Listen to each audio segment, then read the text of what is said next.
Bonjour, bienvenue dans la série sur la mécanique quantique. Une série de théorèmes montre que les théories à variables cachées doivent être contextuelles, c'est-à-dire le résultat dépend du contexte. Mais qu'est-ce que ça signifie exactement? En fait, ça dépend de la manière dont on effectue la mesure. Donc même si on effectue la mesure de la même variable, disons la position, selon la manière de mesurer, les résultats doivent être différents. Alors illustrons ça déjà par un cas élémentaire, simplement pour montrer ce que ça pourrait signifier. On a donc un état psi avec un ensemble de variables cachées, θ.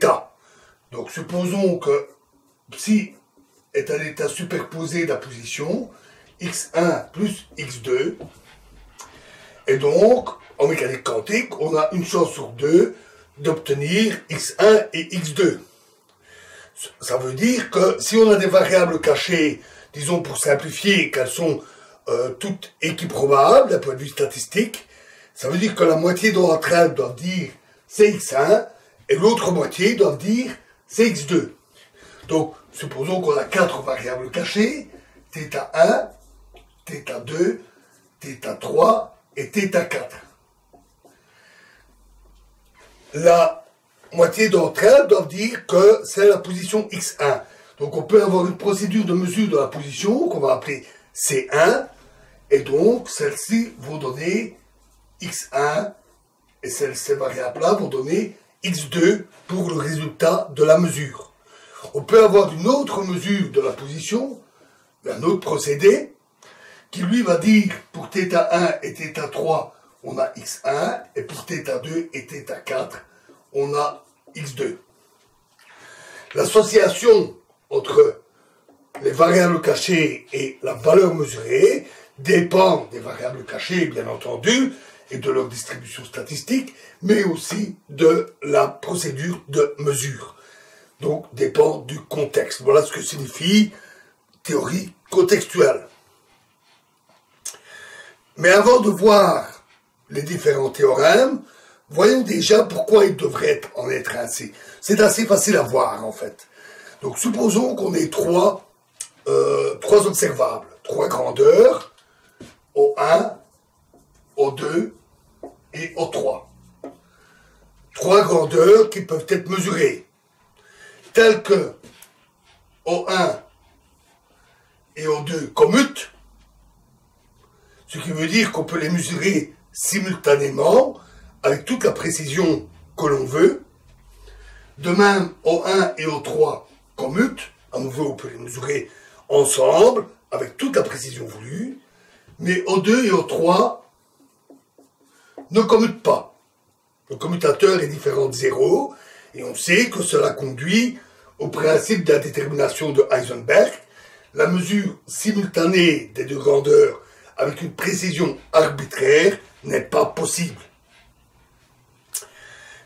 Ça peut sembler étonnant, ce genre de situation, mais en fait c'est courant.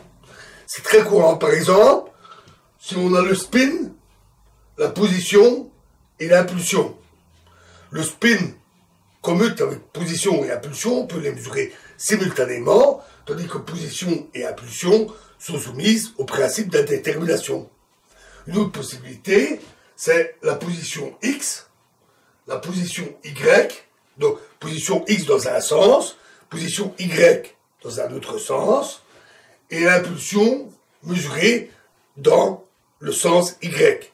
Dans ce cas-là, X commute avec Y et PY, mais Y et PY ne commutent pas. C'est donc très fréquent, en fait, ce genre de situation. On peut également avoir une procédure de mesure, C1, qui permet de mesurer O1 de manière idéale. On suppose que la mesure est bien menée, qu'elle est sans bruit, qu'elle est aussi précise que l'on veut et aussi fidèle que possible. Et une mesure C2 qui en fait mesure O1 et O2 simultanément. C'est pas un problème, parce que O1 et O2 commutent, et on peut mesurer O1 et O2 avec toute la précision que l'on veut, simultanément. Ce genre de situation aussi est courante.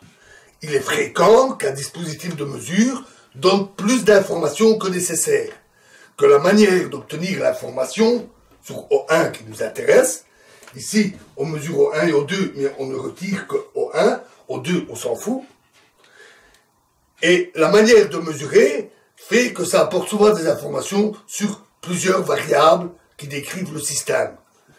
C'est donc une situation en fait très courante. Supposons maintenant que je désire mesurer C1 et O3 simultanément. Je construis un appareil de mesure qui mesure à la fois C1, qui utilise C1 pour mesurer O1, et qui utilise O3. C'est pas un problème, parce que O1 et O3 commutent. On peut les mesurer tous les deux avec toute la précision que l'on veut. On peut donc obtenir O1 avec toute précision nécessaire, en même temps qu'O3. Supposons maintenant que je fasse ça avec C2. Et cette fois, je vais avoir un problème, parce que même si c'est O1 qui m'intéresse, il n'empêche que la procédure mesure aussi O2. Et donc, je pourrais, puisque O2 et O3 ne commutent pas, je ne pourrais pas obtenir la mesure C2 avec une précision aussi grande que je veux, en même temps que O3, à cause du principe d'indétermination. Les résultats sont donc forcément différents. Si la théorie est décrite par des variables cachées, celles-ci doivent en particulier reproduire le principe d'indétermination à travers les distributions statistiques des variables cachées. Et donc,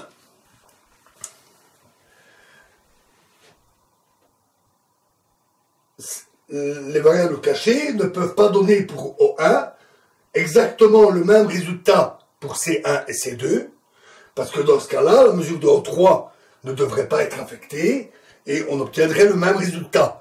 Mais le résultat est différent. Donc, le résultat dépend du contexte. Il dépend du fait qu'on mesure O2 avec O1 ou pas.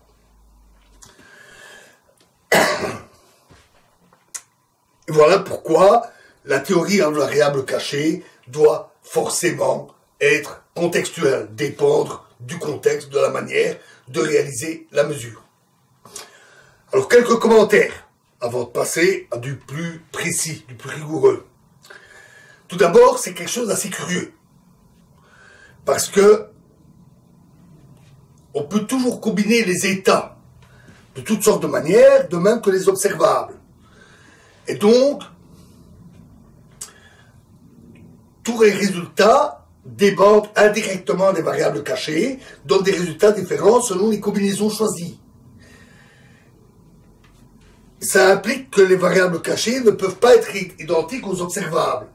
Parce que si la variable cachée donnait la valeur de O1 directement, une variable cachée ou un groupe de variables cachées qui dirait valeur de O1, alors on ne pourrait pas être contextuel, on aurait la valeur de O1. Et ça implique que les variables cachées sont vraiment cachées.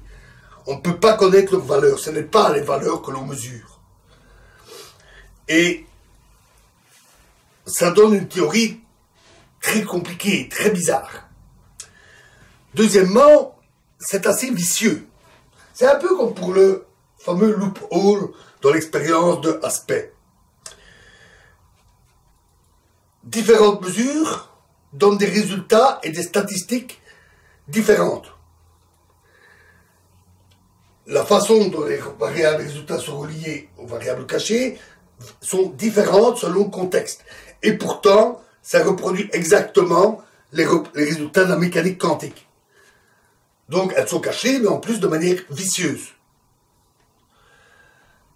Le troisième point, c'est que il y a une infinité de manières de combiner les observables mesurables.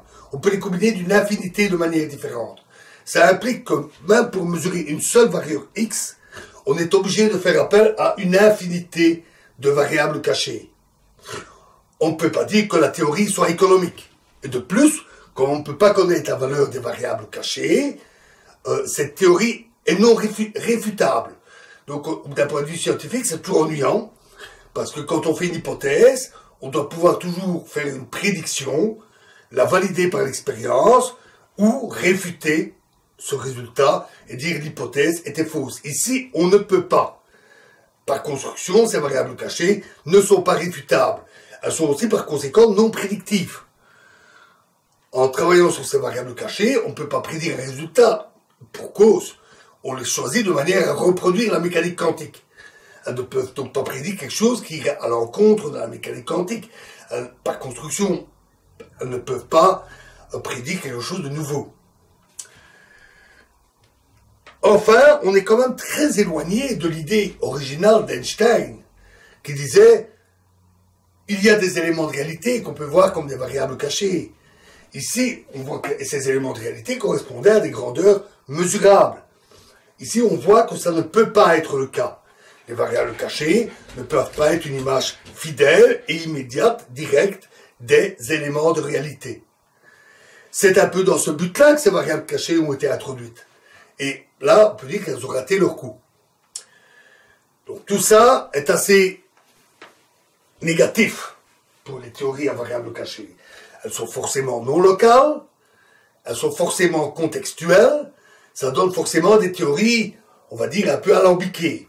Mais gardons l'esprit ouvert et gardons toutes les possibilités qui nous permettraient de comprendre les bizarreries de la mécanique quantique. Alors, nous allons maintenant voir l'approche rigoureuse d'un peu plus près, et nous commencerons dans la prochaine vidéo pour voir le théorème de von Neumann. Je vous remercie.